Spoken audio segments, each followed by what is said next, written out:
What is the one issue in New Hanover County most important to you and why? And let's start with Julia and go down the line. Infrastructure, infrastructure, and infrastructure. I believe that we need to do a better job at providing infrastructure as far as water that we can drink, take into account traffic before new developments approved. It's infrastructure, infrastructure, and infrastructure. Eric? I'd say economic growth and vitality. That's the main reason I'm getting into this race for the next generation. I think we should start really taking a long-term planning approach to really attract businesses and jobs down here that will help cure some of the other issues that we have, and making sure that the next generation has a good job if they want to come back here after college, a good job, ability to start a business and to raise a family like we've chosen to do.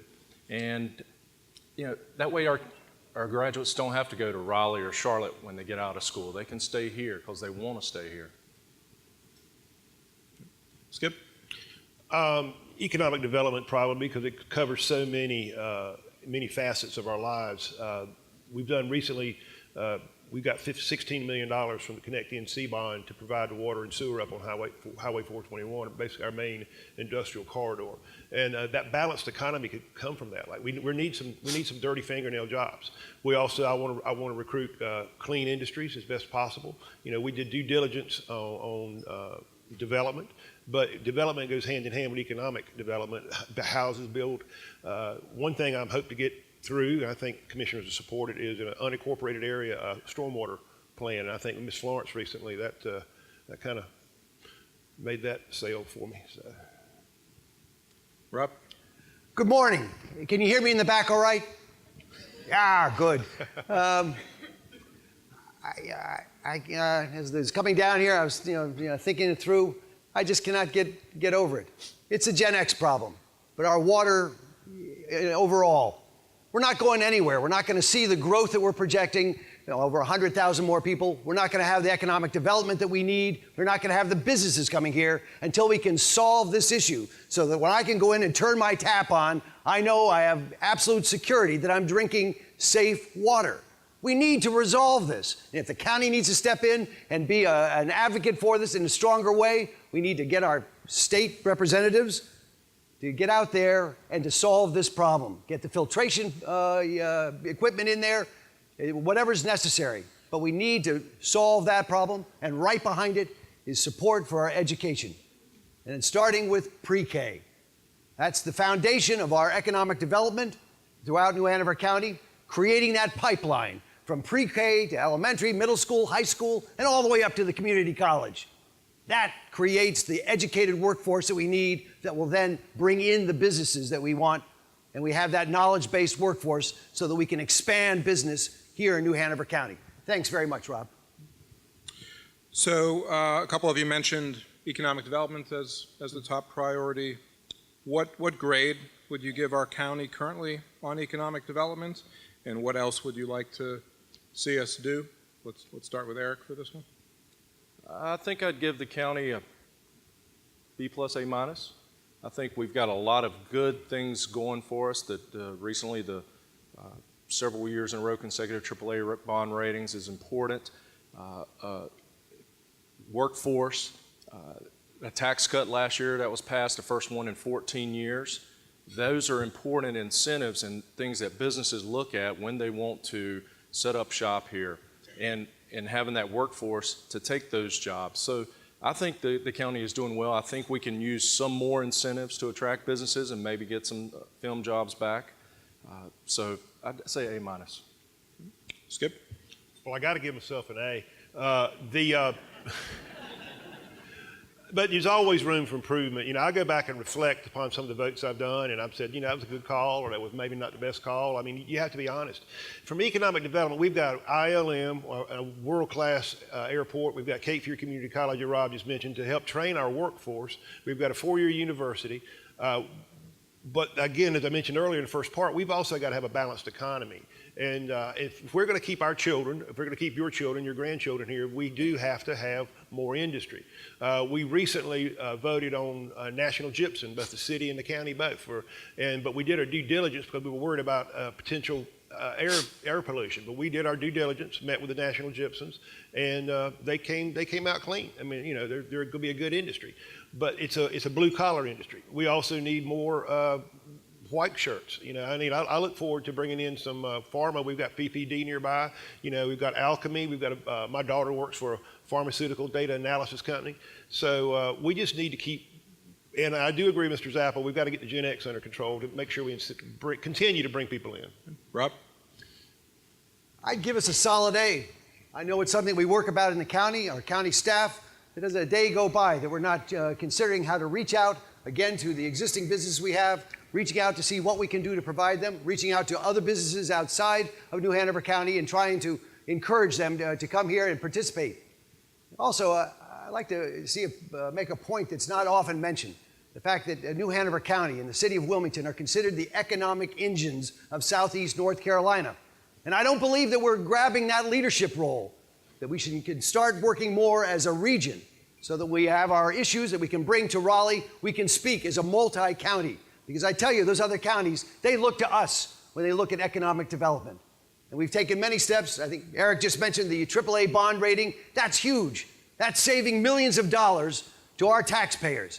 And as we just went through the storm damage reduction that we have invested in our beach communities, we often hear this throughout the entire state. People work all year long in our counties, then they come to New Hanover County to spend their money. That's because we've made wise investments. Not only do our beaches look beautiful and drives our tourism economy, which we absolutely support, but it also acted as this amazing capturer of the power of Hurricane Florence as it came in. Because over 50 years, we've invested in beach renourishment to keep our beaches wide and deep and our dune line strong. So when Florence came in, it, bam, it hit that and dissipated that power. All right, that's Julia. Sorry. It's a little hard for me not to stand up and walk around, but he told me a security guard would come get me if I did. So I'm a product of the public schools, and I don't know about y'all, but this is not an A.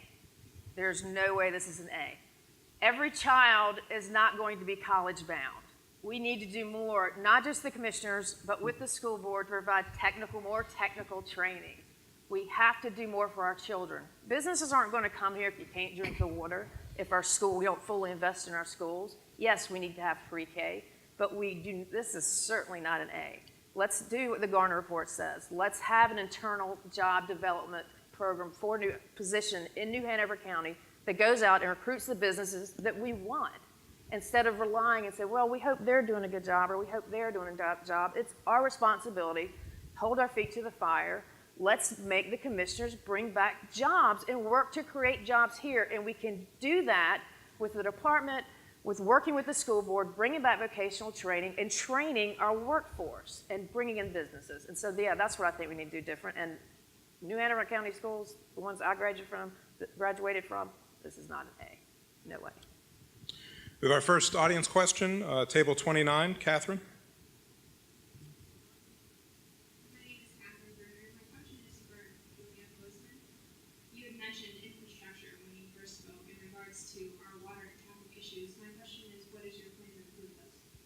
Well, I think one of the first things we need to do is make sure that the traffic impact studies are done before new development is approved. I think that we should look at having a left turn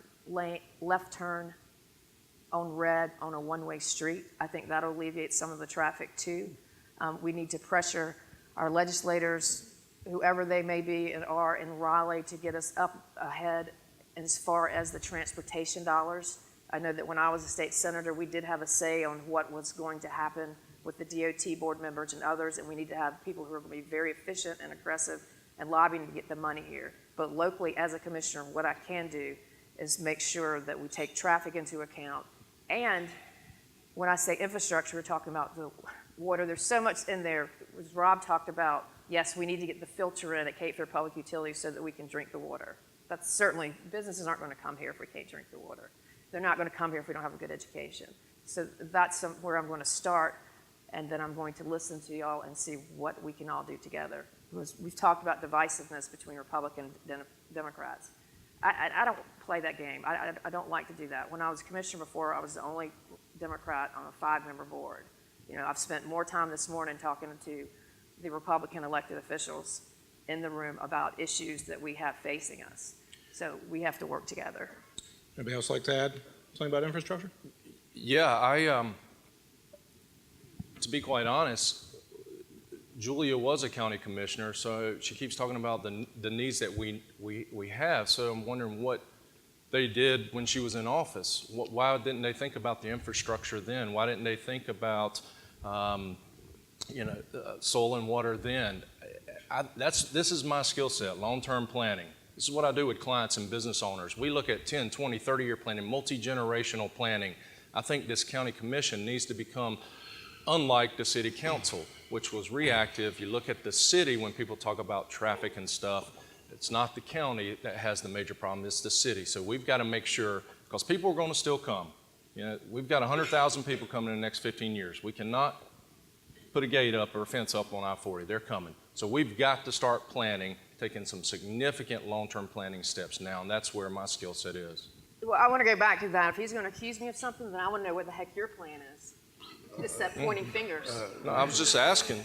I just wasn't told you, accusing. Yeah, you didn't. Well, let's go. Let's stick with our time hear limits what here. my plan is. What's yours? Me? Hold on, Julia. Skip and Rob, do you want to respond? And then we'll come back. We have other questions on this topic. We'll come back to it. Well, yeah, I guess I will. The question was referring back to infrastructure and whatever else we needed. I can't remember the exact question, but you know, we did 2016. We finished what's called the comprehensive plan. It's called Plan NHC, and it's designed. It took about 2 or 3 years, and it had citizen involvement, and it's designed to help identify trends, current conditions, land use, economic development, and it is a long-term plan. We're working on right now something called UDO, Uniform Development Ordinance, and it's going to help us and the developers and the citizens have a balanced life. You know, we're going to have proper use of land. You know, we're identifying trends is a big issue, and we do have tens of thousands of people coming. We know they're coming. One of the issues somebody mentioned to me recently was how many of all these apartments we have. Well, if you look at it, we have to have a more dense living conditions, and thank God we built these new apartments, because what happened recently with Florence, people have somewhere to go. But it's also just part of the market that we are in a time where we're the second smallest county, 199 square miles. We've got to make the best use of what we've got. So the comprehensive plan and the UDO that we're working on, I think, will be identify many facets. Thank you. Rob? I want to reinforce what Skip just said, that new 2016 Comprehensive Future Land Use Plan. My God, we spent 3 years putting it together, thousands of hours of staff time, community involvement. Many of the people are in this room here, sat on one of the multiple committees to put this thing together. We've got the roadmap with the comprehensive plan, and now we have the enforcement mechanism with the UDO, which is being revised now. And those of you who are in the development or even just interested, please come and attend some of the public meetings we're having on the revision of the UDO. That's where the rubber really is going to hit the road. That's what's going to lay out what goes where in our county. The northern part of our county is where the future is for development. But we need infrastructure going in, and that is laid out in that roadmap, the future land use plan. Water and sewer, growth nodes for commercial, residential, laying it out in a totally makes sense plan. So please, check it out, go to our planning department and take a look at it. If you have comments, give me a call. Love to talk to you about it. Next question's table 47. Margie? Good morning. I'm Margie Herring with Fluent PR. So far, no one has mentioned the terms affordable or workforce housing.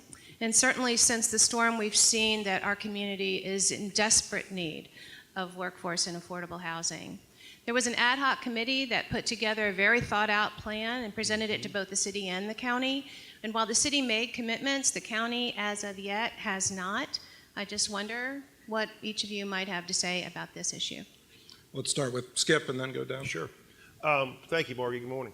The workforce housing was what I was referring to actually with the economic development, needing it to be there for the workers when they get here. We have to have doctors can afford a house, but can a nurse afford a house? You know, teachers, firemen, So the denser population that we were addressing is working towards affordable housing and workforce housing.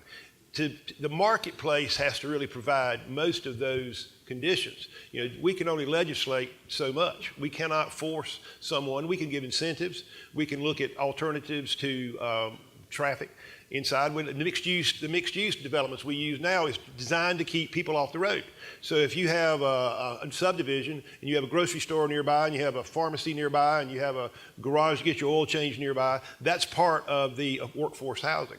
But there are a lot of developers in this room, and I saw 2 of them today, that's what they focus on, the starter homes. And you know, the UDO will help identify those. The comprehensive land use plan has as well. Margie, thanks so much for bringing that up.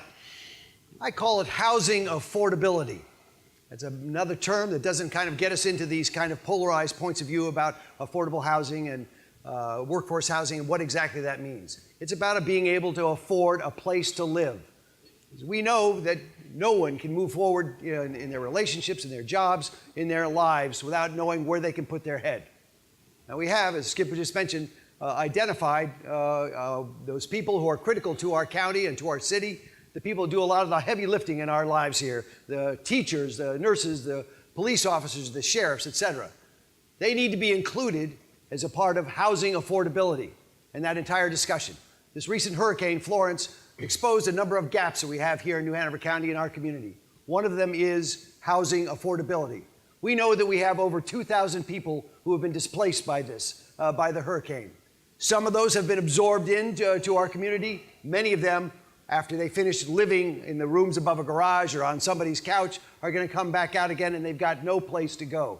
That is one of the challenges we face moving forward, working with the faith community, working with our nonprofits, but also it's up to the county to start developing policies, whether that takes the form of a housing trust fund, an affordable housing trust fund. But every step along the way, we've got to find a way to incentivize developers so that they can be a part of this problem, solution. Can I ask you, when did you present that to the county commissioners? When did you present it?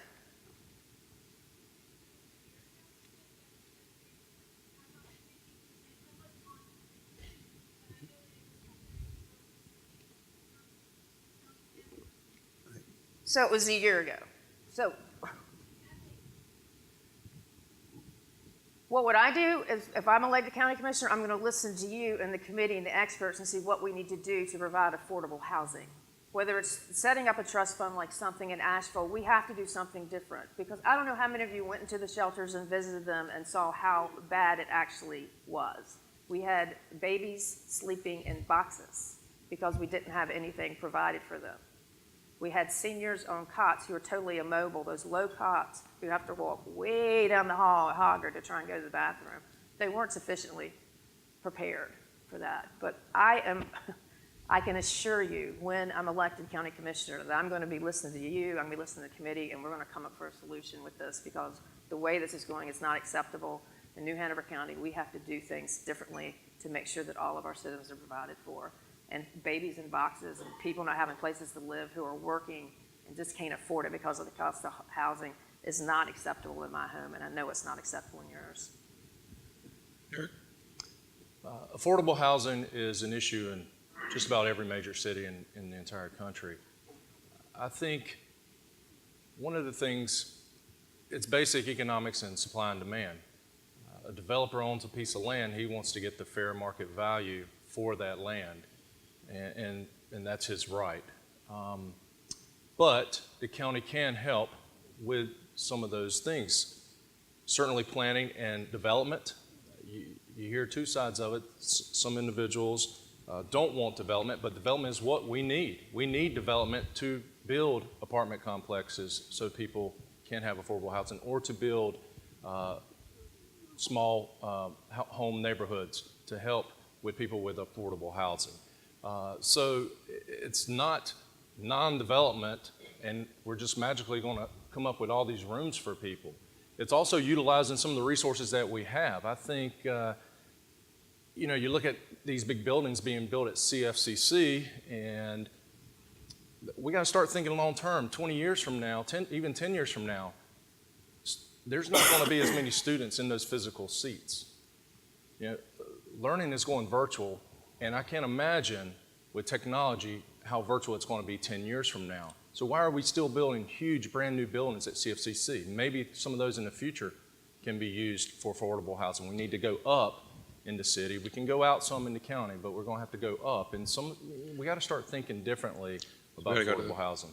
So next question is table 10. Cheryl? Thank you all first for your willingness to serve. We appreciate you being here this morning. My question, you've all mentioned Gen X lately, and you've also talked about the beautiful functions and resources we have. One problem that I'm continually seeing is the sewer system. Yes, we have a water problem, but we also have a secondary problem with what happens with that water. And we continually have spills. Every storm, it doesn't even take a big storm, but we've had a lot of problems with that. And we can't handle our current population.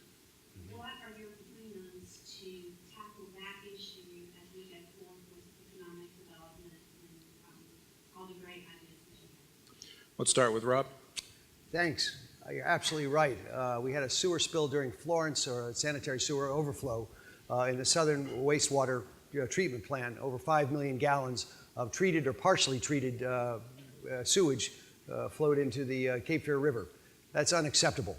And we need to encourage or demand CFPUA make the corrections and build that so it doesn't happen again.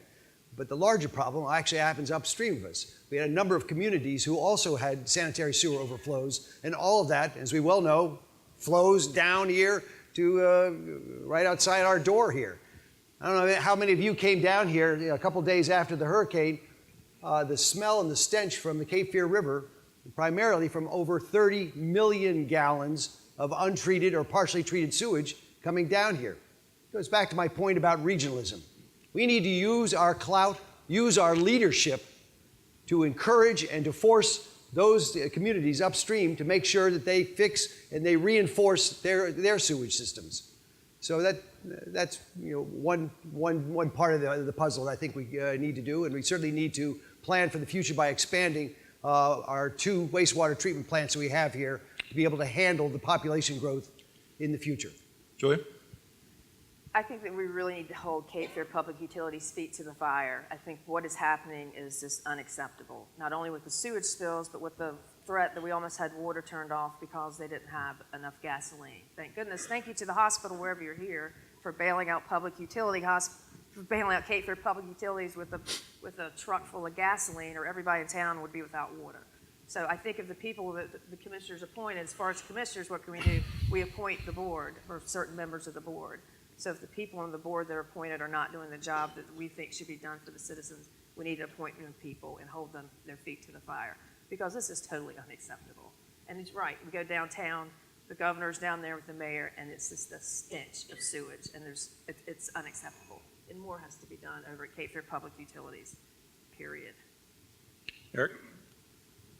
I would agree some with that. CFPUA certainly has to have an expanded, a bigger or increased awareness of getting the lines out quicker. I know they're working on it, and I've heard, as we all have, the stories of sewer lines, even like downtown, they stick a camera in and there's nothing there basically. We've got to speed up the time frame on getting these old pipes and new pipes out to where they need to be, because the stormwater and the sewage spills are really that besides Gen X, are our #1 issue. We got to keep our waterways clean, our beaches clean, and it goes back to CFPUA. Now they're doing a fairly good job, but they could do better, and there's ways that I think the county commissioners could help get them to move faster in getting those infrastructure out. This was the 10th anniversary of CFPUA in the last few weeks. It was formed as a result that the city of Wilmington and New Hanover County kicked the can down the road and did not properly improve the water and sewer systems before CFPUA came around. Now I serve on that board. Downtown, there are pipes that are 80 years old, and we're lining them. We're using, instead of disturbing the ground or the roads, and so you can still travel downtown, we're actually lining them with think of a polymer or something going inside. The sewage spill that we've had, most of them, we were almost under an EPA law, the EPA order 10 years ago, and that's why CFPUA was formed. So you don't want EPA in your backyard. CFPUA has a capital project plans, capital improvement plan, and we are expanding capacity. Right now, we do have the capacity for the growth we have.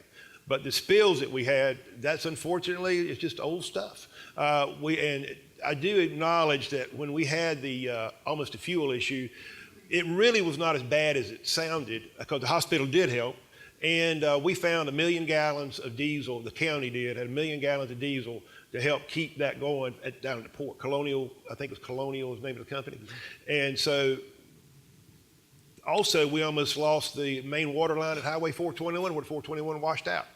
But because of the men and women who went out there in the storm, they backloaded dirt into that with dump trucks. They were packing it down. We saved that water line. So CFPUA can always improve. City of Wilmington, Union County, United States, we can always improve. But the capacity is at Sweeney Plant, and we can and we will be replacing the lines to reduce future spills.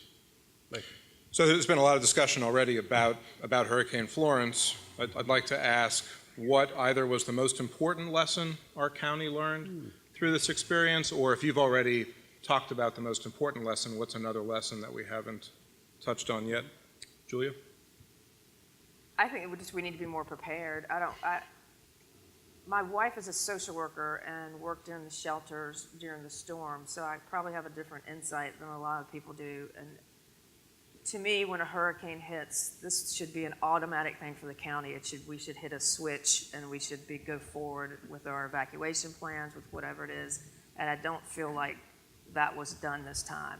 As I said, the county did the best they can, and the county workers are incredible, and they worked 24 hours straight in shelters and providing for these people. But it is not acceptable, as I said earlier, for babies to be sleeping in boxes in a shelter. It's very degrading, and it's just not safe. Granted, I talked before about when I was in there's a woman co-sleeping with the child because there weren't pack-and-plays, and they had to go in there and check on the child every 15 minutes to make sure no one had rolled over. She hadn't rolled over on a kill bed.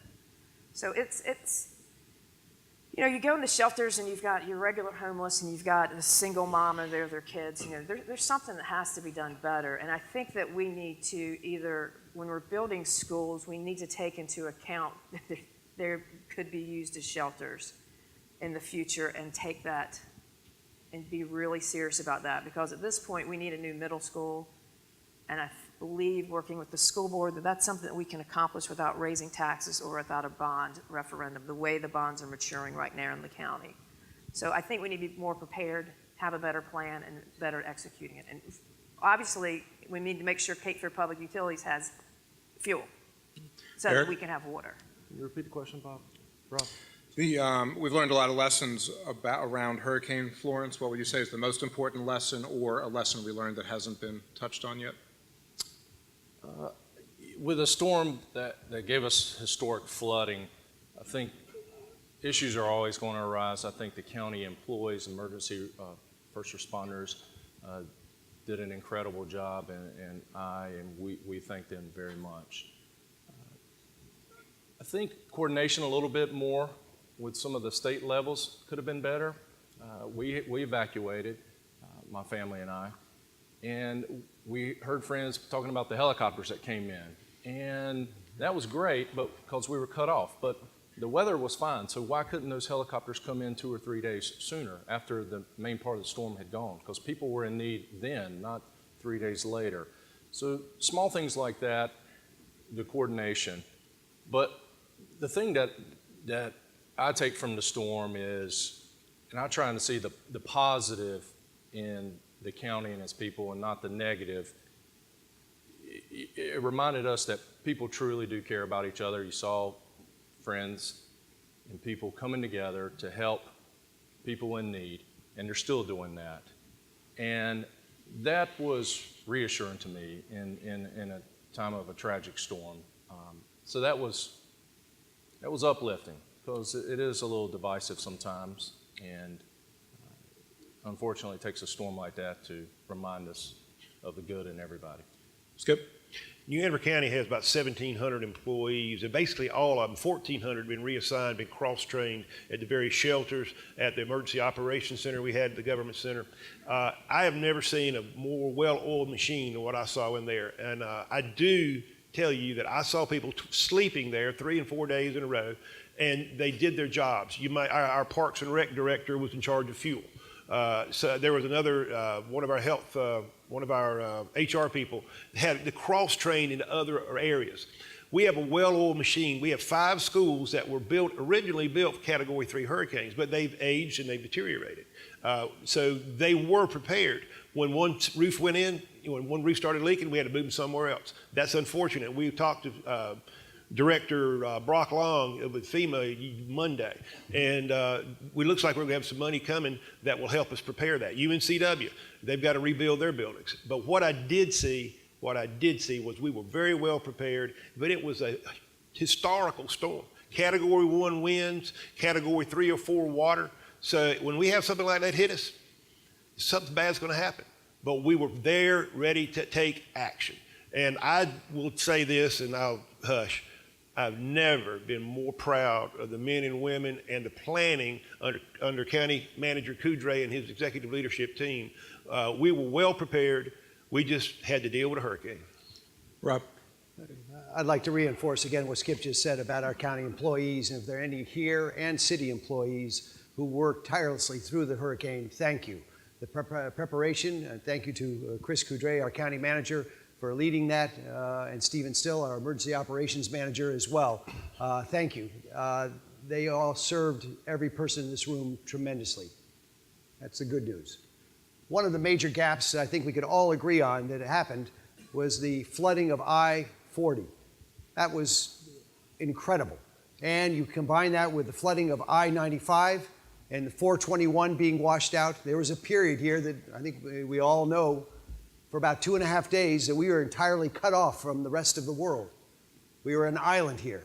That is unacceptable, completely unacceptable. We need to correct that, and it's not going to be cheap. We need to work with our state and federal representatives. We're talking hundreds of millions of dollars, but if we need to lift that portion of I-140 or get the drainage in there, we cannot be left as an island. That simply can't happen. There's another issue that came to the fore here with Florence. This is our third 500-year storm that we've had in 19 years, going back to Floyd. Now, I don't know about your math, but you know, it doesn't take much. We have got to rethink our floodplains and where we build. And we have an opportunity here now with the focus of the federal government, FEMA and SBA here, to take a look at this and see what we need to do to recognize where we can and should build and how we should build, and take a long, hard look at our building codes. You know, and every person in this room, how close we came to be looking like what happened with Hurricane Michael. That Hurricane Florence could have come ashore as a hurricane, as a Category 3 or 4. Can you imagine what would have happened to New Hanover County? We need to take that as a cautionary tale to what happened with Michael and start looking at how we can reinforce and start building towards 155 mile per hour winds in our building codes. On that happy note, we need to wrap up. I had a happy ending, but go ahead, Rob. If we could please have a round of applause for all of the county commissioner candidates.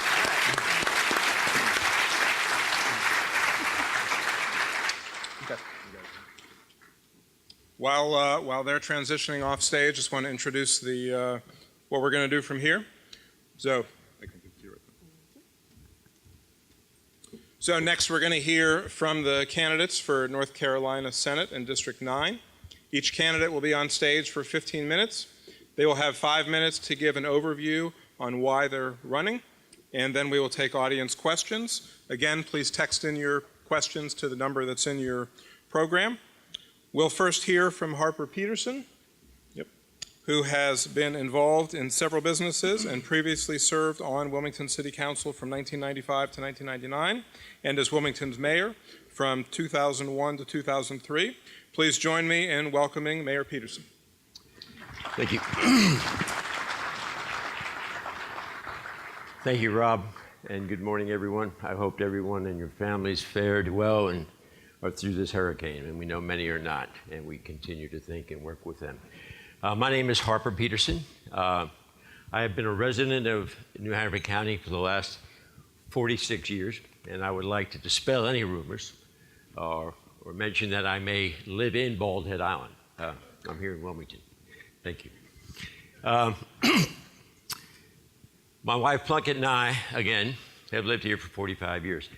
We've raised a family, 5 children. We are business partners. Plunkett and I established Island Passage about 35 years ago, sold the business a few years ago. We are invested in downtown, commercial real estate and business, and we have failed and we've succeeded, but we work well together.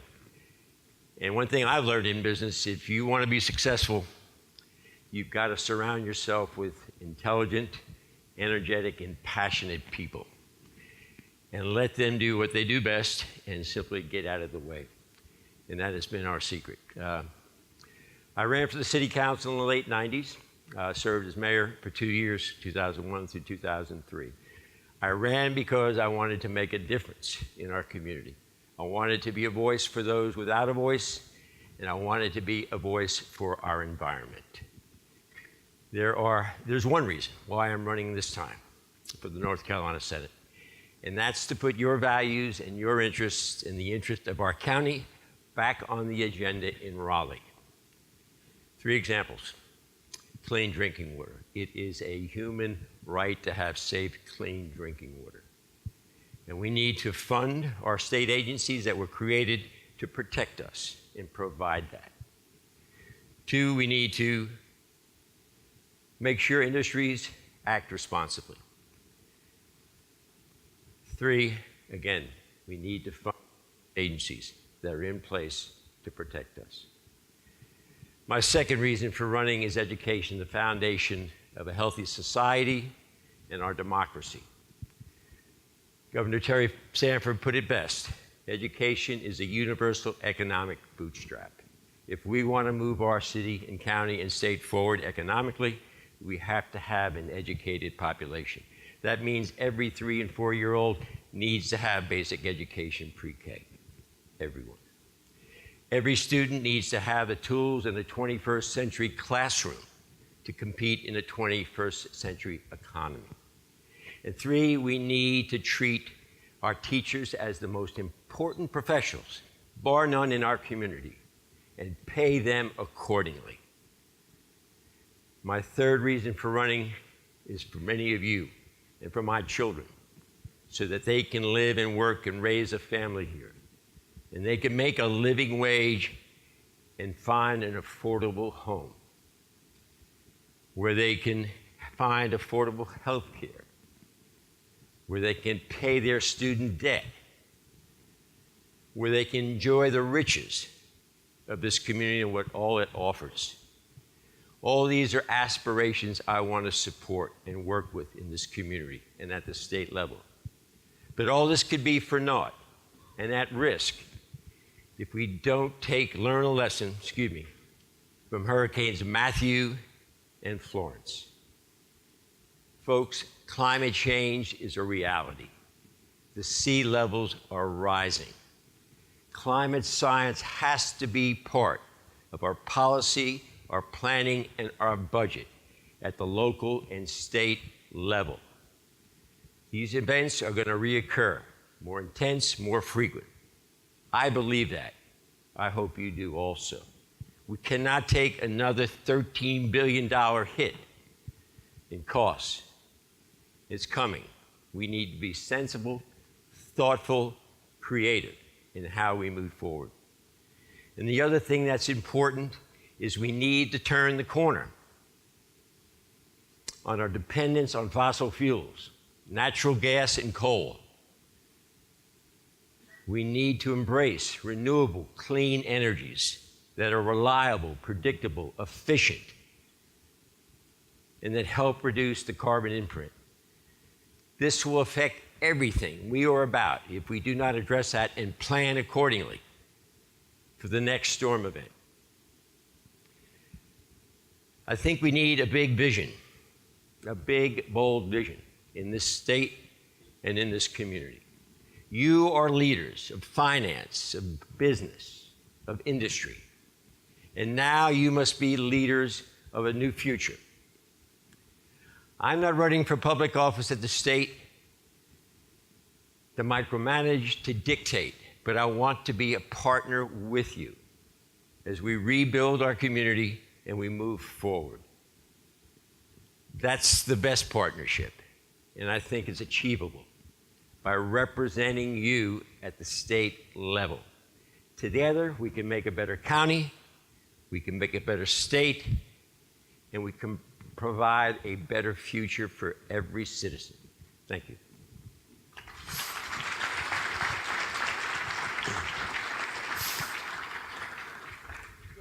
Text in your questions. We've gotten several questions already about the coal ash issue and what approach you would take on that. We need to excavate all of these coal ash holding areas and get them on high ground. Every one of, I believe there are 30 in the state. That has to be our goal. Not to find better, we got to get them out of the wetland, excuse me, the floodplains, get them to high ground, excavate them. That has to be done. And we see the results of this storm event. Not only tremendous amount of rain, but moving water. And we know what happened at Sutton Plant.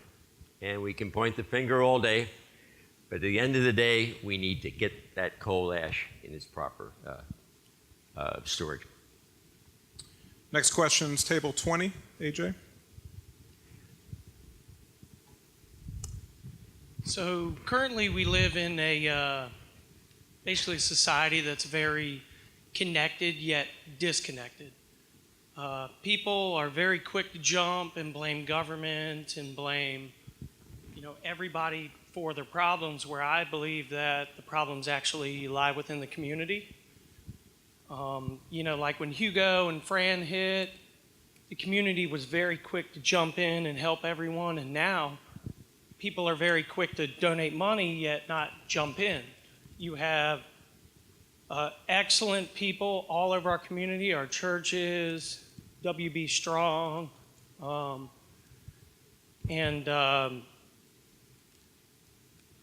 I'm sorry, I'm drawing a blank, like Port City Proud coming out. My question to you is, and I feel like you did a great job as our mayor and you did a ton of stuff to bring in our community. My question for you is, how do you reenact that and how do you get our community re-engaged to where when stuff like this happens, there's a huge response from the community? Well, the response was incredible. I, my wife, my kids that were in town, thousands of volunteers found a way to participate. In our darkest hour, we found the best of us, and we worked together, neighbors with neighbors, total strangers, others. That's the spirit that we need to continue. And I think it's natural to all of us to want to help, reach out and help others. Again, there's so many great agencies, and I won't even begin to name them, but my hat's off to everyone that participated and found a way to work with other agencies. It was no competition. It was filling in the gaps and finding the need, and that is continuing. The storm has passed us, but if we go upstream, up county, we know that hundreds of thousands are still suffering, and there's no bright sun in sight. It's going to be a long road. So that, and then moving forward so that we can mitigate these issues, these problems in the future that cause us to have to pause and work together. Next question's from table 41, Rich.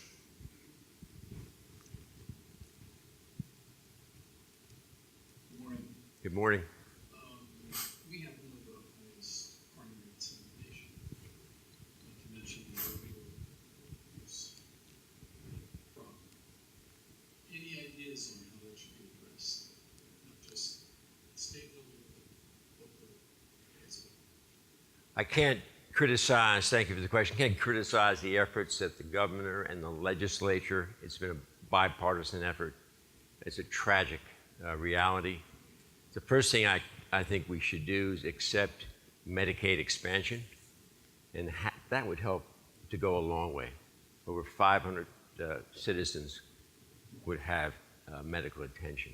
It would create jobs. Obviously, it's an education, it's a treatment. And again, I will work with the programs that are in place to find solutions. And again, it's not an easy task. It affects everyone.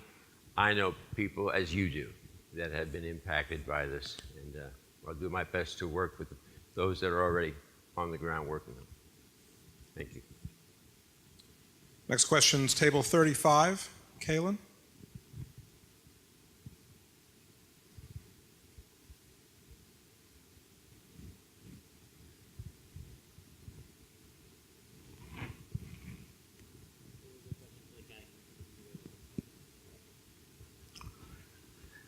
I can read the question if they're not in the room. Numerous studies show that a big barrier to economic development is affordable housing for teachers, firefighters, police officers, and service industry employees. What can be done about this? Well, we've had a number of commission candidates and president commissioners discuss this. Again, teachers, let me just take that profession. I think the most important profession. Have to work 2 or 3 jobs, or move to the private sector, or move to another state. On top of that, those coming through our educational system that want to be teachers are facing in 2021 the fact that all state employees, including teachers, will not have medical benefits when they retire. Why would you want to be a teacher? Because you love your profession, and you should make a living wage, an affordable wage. It's the responsibility of government to work with the private sector and financial institutions to find ways, creative ways. And we see that happening right now. I think it's Arboretum North, where the developer offered $500,000 to the city to put into their land trust fund, which they are creating. That's a creative way, where you provide homes between $150,000 and $225,000, which is affordable for a median income family of $60,000 a year. The market's driving the prices up. We know there's no affordable housing, workforce housing. There's a need of over 10,000 if you make that salary now. It's going to keep away new talent for industries, for tech industries. They need to be able to live in a home if they desire. They can't afford the apartments because they're more expensive than if you bought a house and paid a mortgage. This is a problem, it's a challenge. We need everyone to understand it. It's not only a city, county, it's a regional challenge because we are a region now. When Leland calls Wilmington a bedroom community, you know we're growing. So again, you can put aside there are incentives. Again, it's a challenge. There are some good programs in Greensboro and Asheville. We need to look elsewhere. We don't need to reinvent this. It's happening, and I think we just need to listen, observe, and make these decisions at the state and local level. I know I will be supportive of land trusts at the state level, helping our community. We have time for one more question from Rob at table 20.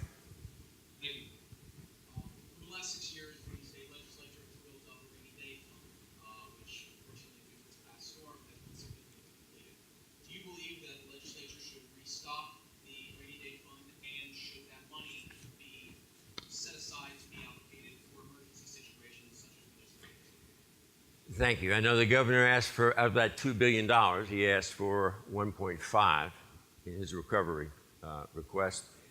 The legislature has allocated 800 million, I believe, more or less. But obviously, there's a need for it. But I don't think there's a need to have $440 million sitting in the coffers today from this past year's tax injection. That money needs to be put back into the community. Yes, a rainy day fund, but also let's look at our tax structure where everybody pays and we're supporting education, we're supporting good job training, and we're providing smart incentives for new industry, not smokestack incentives like National Gypsum. Nothing wrong with National Gypsum, but is that the kind of industry we want? And nothing wrong with coal and natural gas. but is that the kind of power source we want for the future? We need to invest in new, innovative technologies and energy sources. So I know I got off your question. Yes, a rainy day fund because we're going to have these events again, but we don't want to have to spend this kind of money, $13 billion. Thank you. Thank you very much. Thank you all.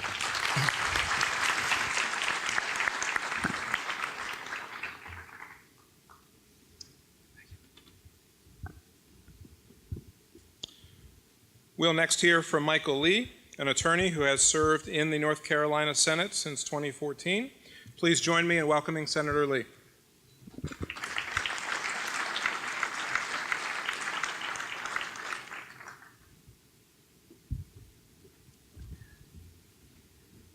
Good morning. My name, as Rob just told you, is Michael Lee, and I am currently in my second full term as your North Carolina Senator. My district is just about all of New Hanover County. I'm here with my wife, Heidi, who is probably a whole lot more popular than I am, which is okay. We're raising our 4 children here in New Hanover County, ages 12 through 18. Actually, our 18-year-old just went off to UNC Chapel Hill. And he calls once in a while when he needs money. But it's a little odd for me here today because I feel like I'm speaking to 2 groups of people. One group of people here who have been here for a very long time who know me personally, professionally, and you know my political record. And you also know Harper personally, professionally, and his political record. And for those of you who are out there like that, a lot of you have already come up to me and said, oh, you're going to win in a landslide. And then there's a group of people here who really don't know me very well, personally, professionally, and know Harper. And if you believe the television ads that you're seeing, you think that I don't care about clean water, that I don't care about your kids drinking clean water. I don't care about my own kids drinking clean water. Harper has actually said that I've been invisible on this particular issue. But what he doesn't know is I'm actually the person that drafted the Water Safety Act. I worked on it and researched it for many, many months. And in fact, you don't have to take my word for it. Dr. Ferguson, a world-renowned scientist, said about the Water Safety Act there's a monitoring component in it. The monitoring network, without question, is the most sophisticated and comprehensive emerging pollutant monitoring program for water ever established in the U.S. and will serve as a model for how states and nations should respond to potential chemical hazards in their drinking water sources. That wasn't all that was provided in the Act. It provided disclosures of companies, of what's being put into the surface waters in a way that can be disclosed to all of us here, which hasn't been done. We provided treatment technologies or pilot funding for treatment technologies to pull these compounds out of the water. Gen X is one of over 5,000 PFASs. It's a family of compounds. So we worked on a lot of these particular issues. Why do I bring this up right in the opening? Because the third-party groups that have been running ads and Harper haven't been truthful on this particular issue. For those of you who know me, and even maybe some of you who don't know me really well, you know I'm really passionate about education. You know I've supported increasing funding to the tune of billions of dollars in the last 2 years, $700 million to education. You know that I've supported 5 consecutive teacher pay raises. We were just ranked recently number 2 by the NEA. As being one of the fastest growing teacher salaries states in the United States.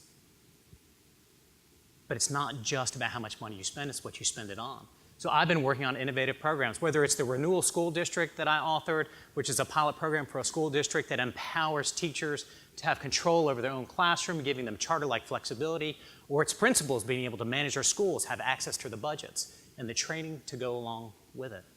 We need to transform education in our state. We just don't need to throw more money at it.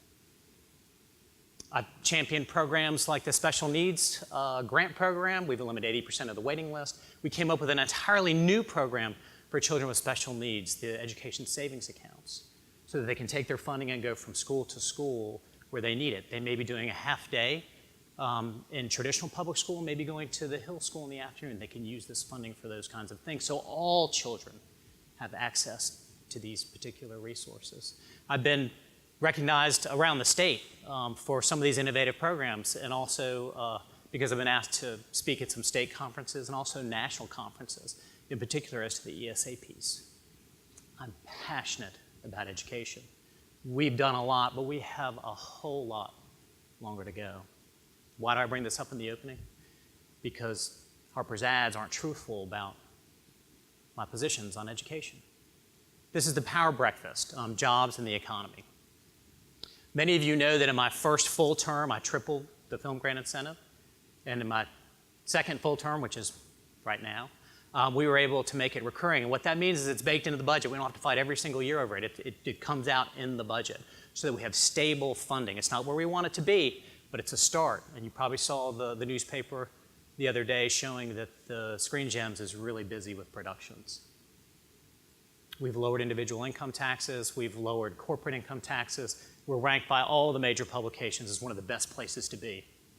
I've co-authored some modifications to the JDIG grant. Many of you may not know, we've never had a JDIG grant in our area of the state. We've modified that grant program so that we can have more money coming into our area to attract businesses.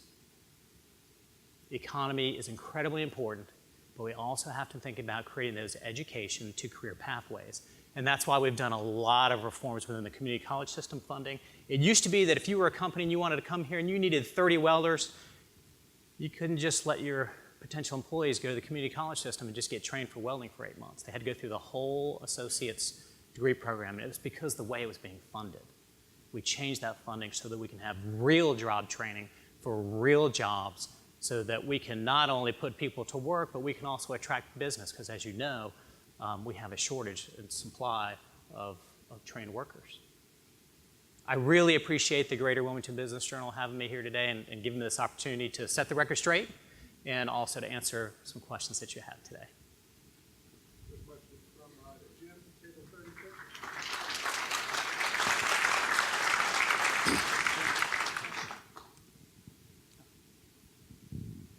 We got that first question, Jim, table 36.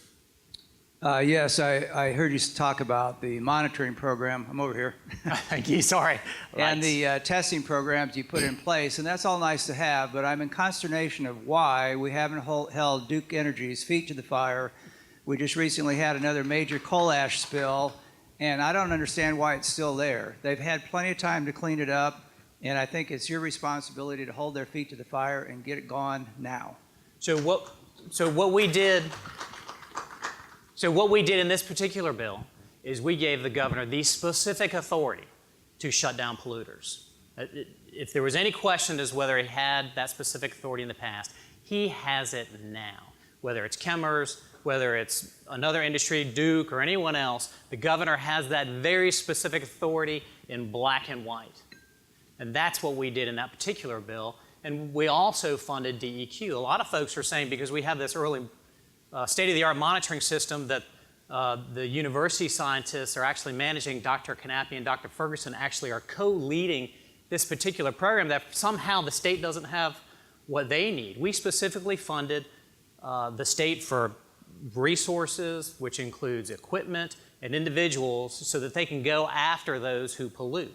There's this misconception out there that they don't have the resources that they need in order to do that. This early monitoring system, what it does is they're constantly monitoring not just the Cape Fear River, but every drinking water intake in the state of North Carolina, surface water and groundwater. They monitor those on a periodic basis, so we don't have a situation like we have with Chemours, where something's going on for 37 years. The only answer can't be just to give the agency who missed something for 37 years more money. We had to change the system. So now we've got a check and balance. We've got the university systems that are doing this monitoring. They report to DEQ, the legislature, the governor, and then the governor or DEQ uses their people, their resources. They can sample on their own. They can run it on their own machines. But at least we know in this room what's going on. Before, we didn't have a clue.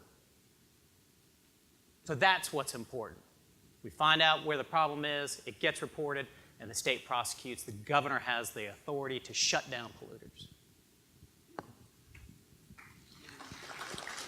Next question's table 35, Kaylin.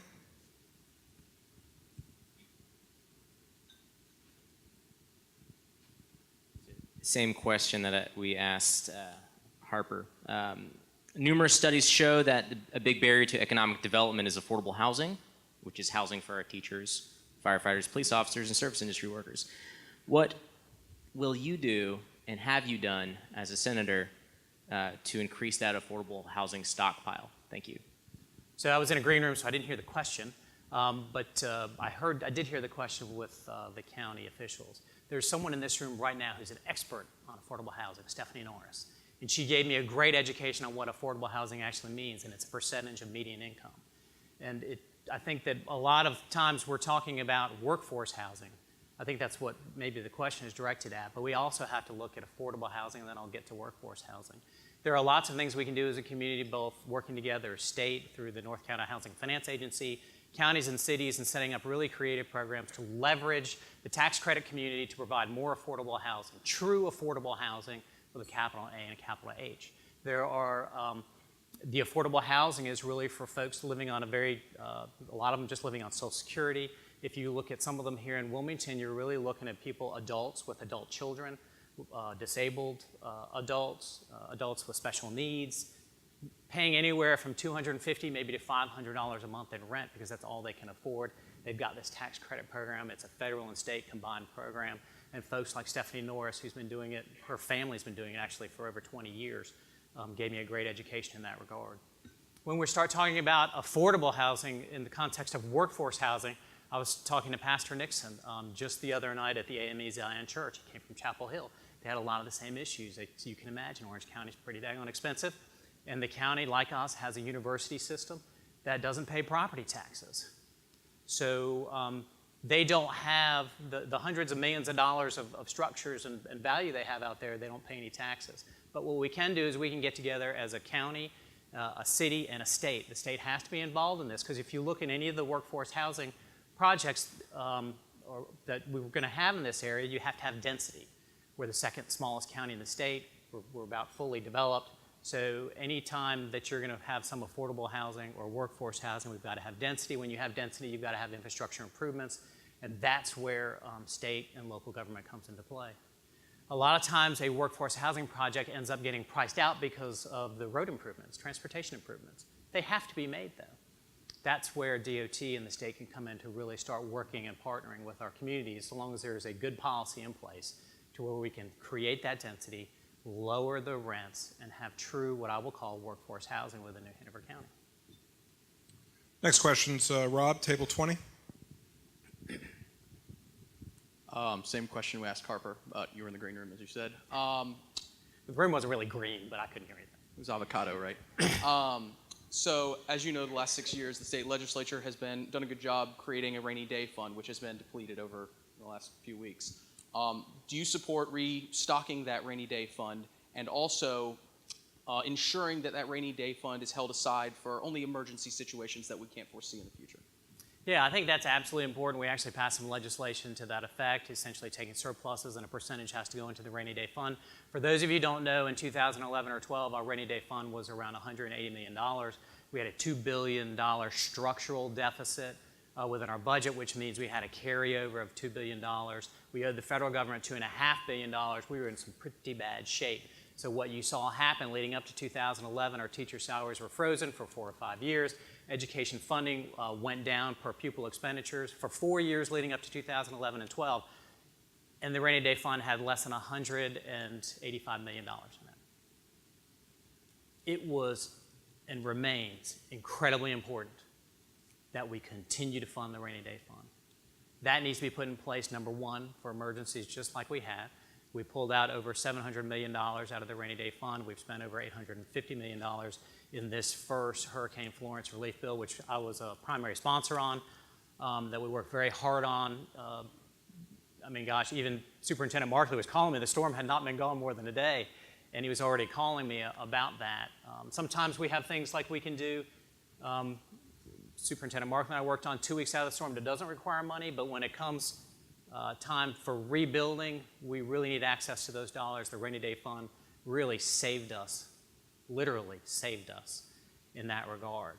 So we're going to continue to fund that rainy day fund and put money into it. If we had had it back in the late 2000s, early 2000s, we wouldn't have had to dismantle, I say we, I wasn't there, but education wouldn't have had to have been dismantled in the way it was, so that in 2011 and 12, we were starting from the very bottom of every metric that you could possibly imagine across the country.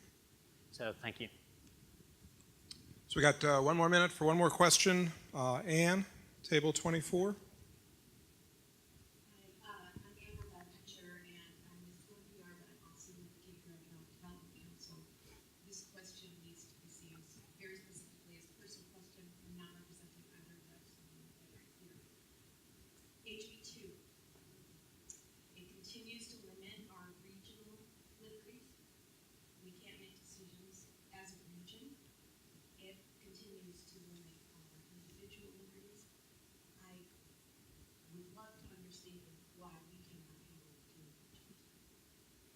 So HB2 was repealed, and a limit or a sunset was put on it.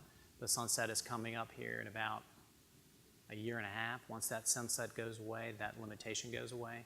The idea behind that was to give the state time to essentially have a cooling off period as to what was going on. When that particular bill expires, the sunset, it will sunset. There's no supplanting legislation. I've heard the pro tem speak about this several times. I haven't talked to the speaker about it. I've talked to some of my colleagues. There's not another bill that's going to drive up into its place. When it sunsets, it sunsets. Thank you very much. Thank you.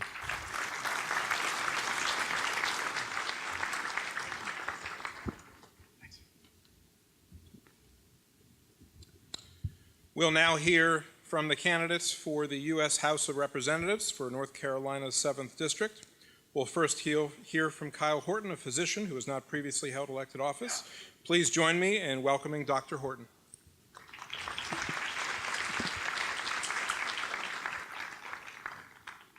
I am so proud to be here this morning amidst all of you community leaders. I am never more proud to be a North Carolinian than in the wake of storms. But at the federal level and in Washington, we need to make a change. I am fundamentally running because Washington has been working for the elite special interests and the lobbyists, but leaving us behind in this room. We're leaving behind the needs of everyday North Carolinians who work hard. And we need a new generation of leaders who will put country over party, who will bring civility back to the discourse, who will lead with the mindset of public service. And so I want you to know that I have served as a VA doctor, and part of what's in my heart that we need to accomplish in Washington is that we need to understand and recognize that patriotism is about more than flag pins, promises, and parades. It's about fulfilling our sacred obligation to care for those who bravely serve this country. When I was serving as a VA physician, I worked in a post-deployment clinic for Iraq and Afghanistan veterans. And I near tragically lost some of my patients to suicide while they were awaiting getting integrated into mental health care. This cannot happen. We cannot lose veterans stateside when they are supposed to be safe at home. But that's exactly what's been happening. I put 20 stars in my logo for a reason. We lose 20 veterans a day to suicide. 20 a day. And when I first started working on this issue, it was 22 a day. And we put forth a bill over 2 years. It took a long time because, let's face it, Washington is not adept in creating policies that solve problems. And one US senator blocked it at $22 million over 5 years in pilot programs because he didn't feel like it was fiscally responsible.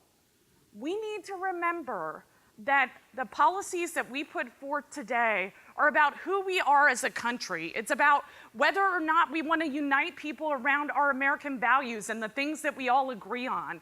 So I want you to know that, I do not believe that veterans who wrote a blank check in service to this country with their lives deserve to be penny pinched by career politicians, that I will go to Washington to fight to defend our veterans, that I will go to Washington and fight the fossil fuel industry and their lobbyists who want to put oil rigs off our coast.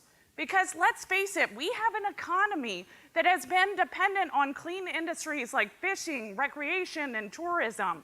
There's 95 billion in GDP and roughly 1.4 million jobs on the Atlantic coast in those clean industries that would be placed at risk if we put oil rigs off our coast. And there is a stark contrast between me and my opponent in how we feel about this issue. But this is a personal concern for me. I live in a beach community. Our population swells 20-fold off-season. Businesses would not survive. It's a matter of trade-offs and what kind of economy we want for the future. I also want you to think about the difference between the two of us when it comes to Gen X. I view everything through the lens of public health. As an internal medicine doctor, I understand that clean water and clean air play a vital role in our health and well-being and the future for our kids. And how many of you were concerned in the wake of Florence that we not only had Gen X, but coal ash spilling from the Neuse River, and we had wastewater treatment overflow and hog waste flowing in, and we were downstream from all of it. And in the wake of Fran and Floyd, those of you who were here generations before, do you remember it ever being this bad in terms of the stench and what we were dealing with? 70-year-olds were trying to muck out their own homes. Many of you know that several individuals lost their lives because all of the bacteria that was in this toxic sludge that flooded our towns and homes. And why are we dealing with this crisis now? It's because over a generation, politicians have chose to scapegoat science. I cannot believe in 2018 that I have to state that it's a contrast between me and my opponent, but I believe in science. And I accept the scientific reality that is climate change. 2017 was one of the worst years ever in US history for extreme weather events. It included Irma, Maria, Harvey. We had the wildfires in California and the mudslides. Climate change is upon us. It has real effects for our health. So I want you to know that I care about investing in infrastructure, which includes energy infrastructure that will move us forward and keep us clean and healthy for future generations. And when it comes to Gen X, I want you to know that my opponent had taken money from the DuPont Good Government Fund. And yes, I do realize that many of us would not think of DuPont and good government going together. But he's advanced an agenda that included championing the Stopping the EPA Overreach Act. And it's important to note what that means because I'm an MD, MBA. I understand that regulations are not necessarily popular and we need to have a regulatory climate that is pro-business. But what that bill was actually doing was gutting the Clean Air Act and the Clean Water Act that are actually 40 years old and have never accounted for climate change and what we were studying. So he was doing away with the basic infrastructure to keep our kids safe and to protect us from big polluters dumping in our water. Know that instead, what I would champion as a public health advocate is that we invest through the CDC's Environmental Public Health Tracking Network in looking at emerging contaminants and ensuring that we investigate those, figure out safe threshold levels for these chemicals, and that we inform that from a public health perspective and with accountability and transparency, working with our county public health departments, figure out what cancers, what kind of glandular or thyroid disorders we might expect. But if we don't elect a new generation of leaders in Washington, I am deeply concerned about the direction that we're going in this country. I hope that I will have all of your votes and your support. To date, it's been the honor of my life to care for veterans, but now it would be the honor of my life to serve the people and the place that I love in Washington. I would love to earn your vote and support, and thank you so much for being leaders in this community that we love.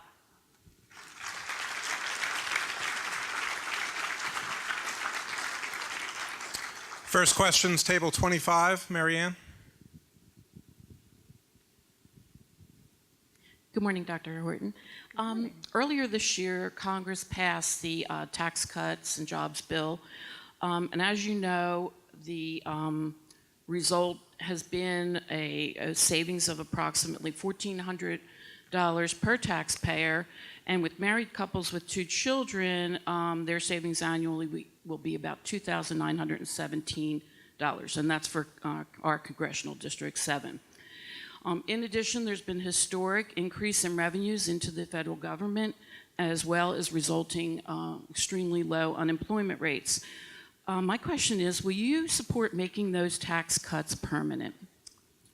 So the issue with the tax cuts in the way that they are affecting our economy is that they have contributed to what is now truly a debt crisis. And we have to be real about this, that for the next generation of leaders at the federal government, myself included, we have to ensure that we will have to create and keep Medicare, Social Security solvent.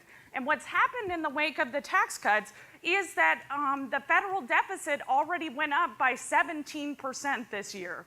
And now it's expected to climb to roughly 100%, about 96% of GDP by 2028. That is not sustainable. And so I will have to go to Washington and make difficult decisions about how we address spending and the revenue side. But I think, we're going to have to readdress the fact that Medicare was solvent through 2038 before. But now with the tax cuts, we're looking at running out of that funding stream for 2026. So this is what you can expect from me, is that I will bring my MBA and my knowledge of budgets to ensure that we have a budget that reflects our priorities, which includes taking care of our seniors, it includes being fiscally responsible, and it includes protecting our debt rating and bond rating that keeps us solvent when we're looking at foreign investments and keeps us competitive with the rest of the world. We've had several questions around affordable housing. What on a federal level would you expect to do in Congress for affordable housing locally? So at the federal level, and this has been a question that this is one of those issues that is federal, state to local. The crisis in affordable housing also disproportionately affects seniors and medically fragile individuals, and I have certainly encountered that as well with veterans. Female veterans have been among the fastest growing segment of the homeless population, and we have had roughly 30% unemployment with many of our service families, and a lack of affordable housing for military retirees and many of our veteran families as well. So what I think needs to happen is that HUD needs to be innovative. We have properties that are, date back to the 70s that could be re-outfitted, including many of our retail sites and old, strip malls and centers. If we innovate in affordable housing, there's a lot of opportunities to create jobs and ensure that, in particular, public servants, those who have bravely served this country, deserve a federal safety net when it comes to housing. So I would be committed to investing at the federal level through HUD to make sure that, VASH vouchers, and that HUD is developing these properties in an innovative way that ensures that we have adequate housing for medically fragile individuals and as well for those that are in lower wage jobs. Great. Next question's table 38. Kyle? That's a good name, by the way. Maybe not here. I think we just have to get him a mic. Hi, this is Casey. I was wondering, you've talked about infrastructure with the past candidates, and access to fresh food is a barrier to many in the area and across the country. Public transportation could be a huge solution. It takes 14 hours to go from one end to Oleander to the other. So I'm wondering what you can do on a federal level to incentivize and improve public transportation across the country. Yeah, so that's a great question and kind of a multifaceted question. because at the federal level, we never even coming out of the wake of the recession. In the past, with the New Deal, when the economy was struggling, we made a huge stimulus bill that invested in roads, bridges, dams, and infrastructure.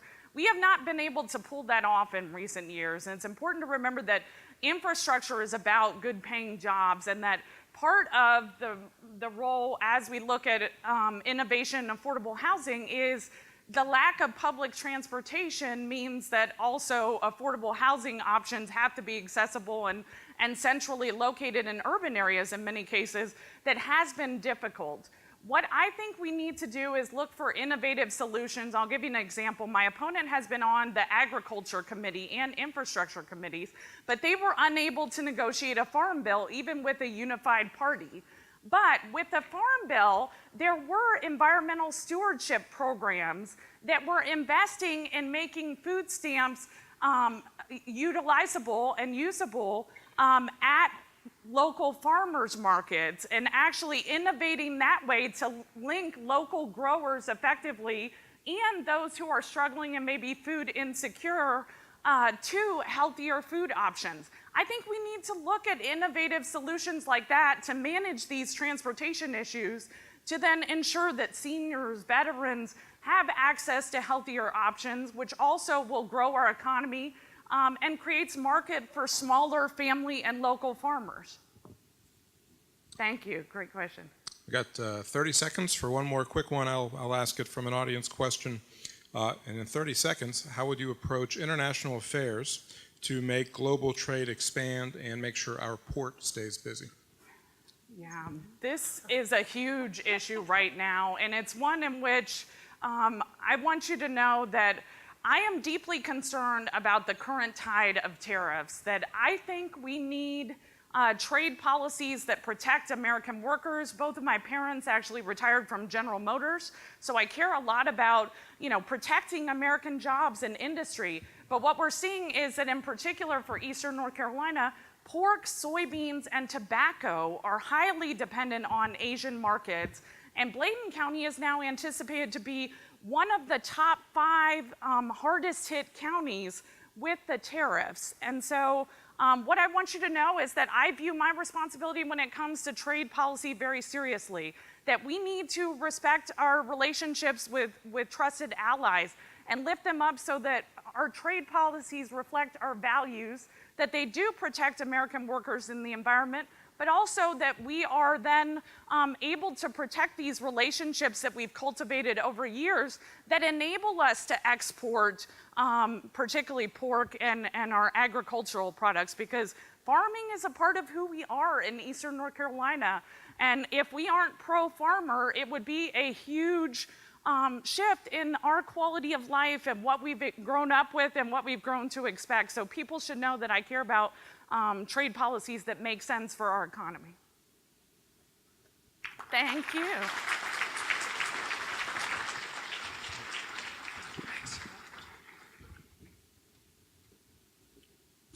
We'll hear next from David Rouser, who has worked in public policy, served in the North Carolina Senate, and was elected to Congress in 2014. Please join me in welcoming Congressman Rouser. Thank you, Rob.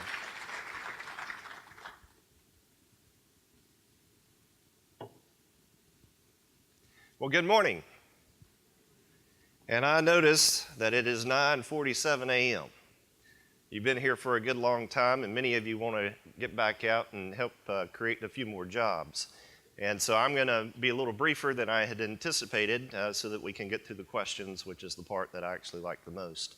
But let me say that I greatly appreciate the opportunity to come and be here this morning. I appreciate that invitation.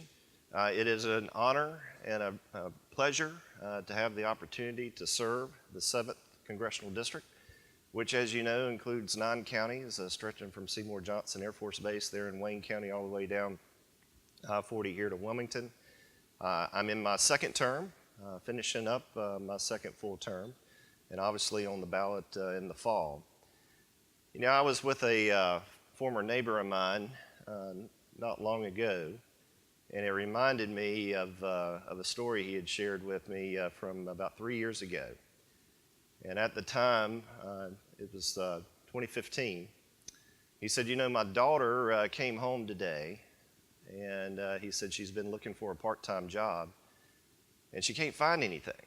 And he said she came home and she said, Dad, the American dream is over.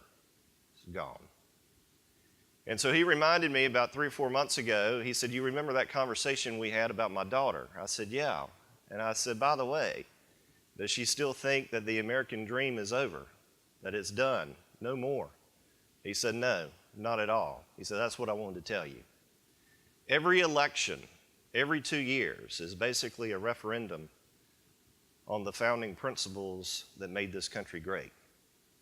And our country either moves back towards those principles or further away from those principles with each election every 2 years. And that's why you often hear, this is the greatest, the biggest, the most important election ever. And many times folks get tired of hearing that. But the fact of the matter is, because those founding principles are on the line, are on the ballot every 2 years, it really is an important election each time around. The past 2 years, in fact, I think you will find, if you look out all throughout history, the past 2 years have been one of the most productive 2 years that Congress has ever had since the founding of this country. We've had monumental regulatory reform passed, and the President has done a lot on his own initiative in that regard. And that's one of the reasons why the economy is booming today at 4% GDP. We've had major tax reform that was passed. And this was done in the first 11 months of the administration. Ronald Reagan was the last time we had major tax reform, and it took him into his 7th year before he was able to get a major tax reform bill accomplished. Those two components alone, regulatory reform, which any of you in this room who are in business, and many of you are, understand how important that is to growing the economy, how important that is to have a government that works with you and not against you. Tax reform, making this country the best and greatest place to do business again. Every provision that was included in that tax reform bill was focused on small business, and it was focused on bringing back jobs to this country that had gone elsewhere because, quite frankly, they just did not find America to be the most productive environment for them, so they moved those jobs overseas. These things are changing systematically day by day by day with the policies that are being put into place. And it's why now, for the first time in forever, we've got 4% GDP, which, by the way, just a few years ago, there were so many out there, economists in particular, who said there's no way to grow beyond 1.5% GDP and 3% GDP. Rebuilding the military. Just 2 years ago, our military was the weakest it had been since before World War I. Go ask anybody who has served in the military and they'll tell you the same. We are rebuilding the military. We are improving the care for our veterans. A number of bills that have passed this past Congress, improving the care of our veterans by bringing more accountability to the VA. A whole number of things that we have done as a Republican House and a Republican Senate, along with the leadership of this president, to put America back on the map. For the first time in a long, long time, you have more jobs available than people available to fill them. 7 million more jobs out there than there are people to fill those jobs. We are recreating, rebuilding, bringing back the American dream for all those young people that are coming out of college today and those that wish they'd had an opportunity but didn't have an opportunity just a few years ago. That's what's on the line with this election in November. Now, locally, I serve on the House Transportation and Infrastructure Committee. I serve on the House Agriculture Committee, where I chair the Livestock and Foreign Ag Subcommittee and have since day one as a member of Congress. Those two committees are incredibly important to the 7th Congressional District. The Transportation and Infrastructure Committee, on which I serve, has jurisdiction over the Army Corps of Engineers. We've done a tremendous amount of work to ensure that our beaches that are federally authorized continue to get the federal support that they need. And guess what? It came in real handy when Hurricane Florence hit our shores. Those beach nourishment projects, all that really helped to withstand a lot of the damage that we would have otherwise had if we had not had a good, robust nourishment program. That's a partnership between local, federal, and in some cases state as well. Farm bill is a big ticket item for this district. I serve on the House Agriculture Committee. We're in the middle of reauthorizing that farm bill. But it also includes provisions in there that are very important, I think, for the future of the country. Entitlement spending is 70% of the total federal budget. That's what drives 85% of the increase of the debt. Well, one of the provisions in the Farm Bill package deals with food stamp reform. I think most people believe that if you work, you should be better off than if you don't work. In the year 2000, you had roughly 17 million people on food stamps. Today, 41 million people. 41 million people. And these are able-bodied folks, many of them. And so what we say in this farm bill is we say, okay, if you're able-bodied, meaning that you're not disabled, you're not elderly, you're not pregnant, you do not have children at home, ages 6 and younger, then we believe if you want to continue to receive your food stamp benefit, you should have to work at least part-time, 20 hours a week. And if you can't find a job for 20 hours a week, we, the federal government, the federal taxpayer, will help pay for your job training so that you can find the job of your choice and the career of your choice. We think that's a pretty good common sense proposal. All these things that we are doing to make this country great again, all that is on the line in 2000, in November the 6th. Now here's the fundamental point. If the House flips, and it's going to be a tight race all across the country, we keep the majority, Republicans keep the majority, it'd be by 4 or 5 seats. We could lose the majority by 4 or 5 seats, or it could be 30 seats. Who knows what's going to happen on Election Day? But all the progress that we have made throughout the last 2 years to get this economy going again and reestablish our presence in the world, all that is going to come to a stop. And what you saw with the Kavanaugh hearing, the confirmation process, is a precursor to what you would see with Nancy Pelosi and Maxine Waters and others running the House of Representatives. It will be investigation after investigation after investigation after investigation for the next 2 years. And quite frankly, I'm not sure that the country can take that. The bottom line is we made a tremendous amount of progress. I focus very intently, and my staff focuses very intently on the needs of this district. Agriculture, #1 industry in the state, #1 industry of this district. Tourism, incredibly important. That's why we work so hard for the beaches and the inlets and the waterways and keep those dredged where we can. There's a whole array of things that we do on a continual basis, and we want to continue that effort. The bottom line is, again, every 2 years it's a referendum on those founding principles that make America great. And let me say this as a final closing thought before we go to questions. A government that is all things to all people has no choice but to be dictatorial and tyrannical. A lot of people want the federal government to do a whole lot of things that the federal government, quite frankly, is not capable of doing in a way that is justifiable and dignifiable for the citizens that it serves. It should be focused on our national defense, our infrastructure, those things that we cannot do ourselves or collectively as neighbors and communities and churches, etc. And again, a government that is all things to all people has no choice but to be tyrannical and dictatorial. That's what's on the line every 2 years. And that's why I personally hope that you will take this election very seriously and get out and vote and go and do, and all of us go and do, our civic duty. Thank you very much. First questions from table 25, Marianne. Good morning, Congressman. I'm going to ask the same question that I asked Dr. Horton earlier. As you know, because you were part of it, Congress passed the tax cuts bill earlier this year, and which, according to the Heritage Foundation, in 2018, taxpayers will save an average of $1,400 each, and married couples with 2 children will save an average of $2,917 in our congressional district. In addition, as you know, and as you indicated earlier, with the historic low unemployment numbers, historic revenue into the federal government. So my question is, would you support making these tax cuts permanent? Yes, and already have. In fact, those of us in the House, we have voted on a permanent extension of those tax cuts that were initially temporary in the original package, and we're hopeful that the Senate will pass that bill when we come back after the election. Absolutely.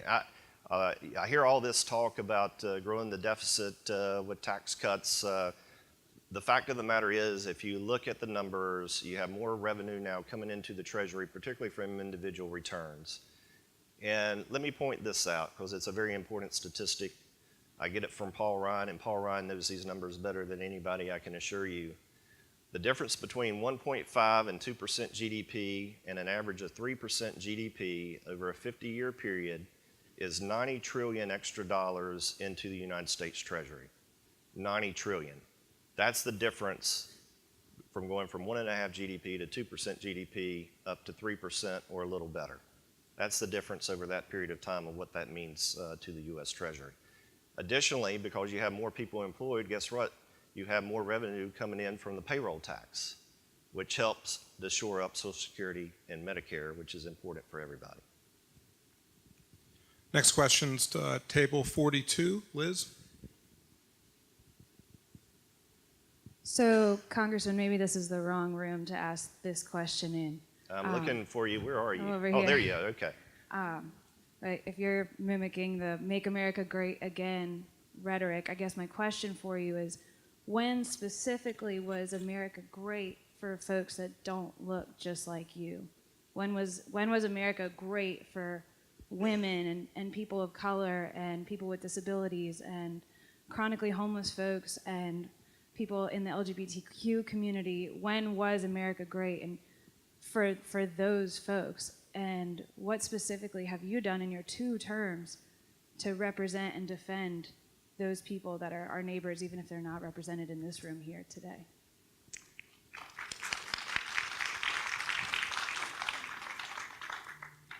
You know, the summer of 1994, I was in a program in Prague, the Czech Republic. My roommate was from Romania, lived his whole life behind the Iron Curtain, lived his whole life under tyranny, had lived his whole life being forced by the government to watch certain channels on TV based on what the government had put there, was told constantly over and over in school, death to America, how horrible America was. But you know what? America gave him hope. When Ronald Reagan stood in front of that wall and said, "Mr. Gorbachev, tear down this wall," he said, "David, my heart leapt for joy." America is great for a lot of people because of the principles upon which this country was founded. And again, every election, every 2 years, what's on the line is, are we going to go back to those principles, or are we going to fall further away from them? I don't define great necessarily in absolute terms. I define great in terms of what motivates folks, what helps them, what gives them hope and an opportunity. America is that hope and an opportunity for everybody, whether you're a man, whether you're a woman, whether you're Hispanic, whether you're black, whether you're white. We are all God's children. It's not us versus, it's not him versus her, it's not her versus him. It's not white versus black. We are all God's children, and we are blessed to have an opportunity in this country to have this debate. But I think we also need to focus on what is the appropriate role of the federal government so that we can preserve the freedoms, and the rights that God wants us to have. That's the whole founding of the American Republic. And are we gonna stick with it? Are we going to continue? Are we going to embody those principles moving forward? Are we going to have a government that protects the individual rights of individuals, those inalienable rights of life, liberty, and the pursuit of happiness? Are we going to have a government that tells us, no, this is what you have to do in every sector of your life? That's the question. And what makes America great, quite frankly, is getting back to those founding principles and having a government that doesn't overregulate you, doesn't overtax you, so that you can have economic freedom, so that you can have hope and an opportunity. That's what it's all about.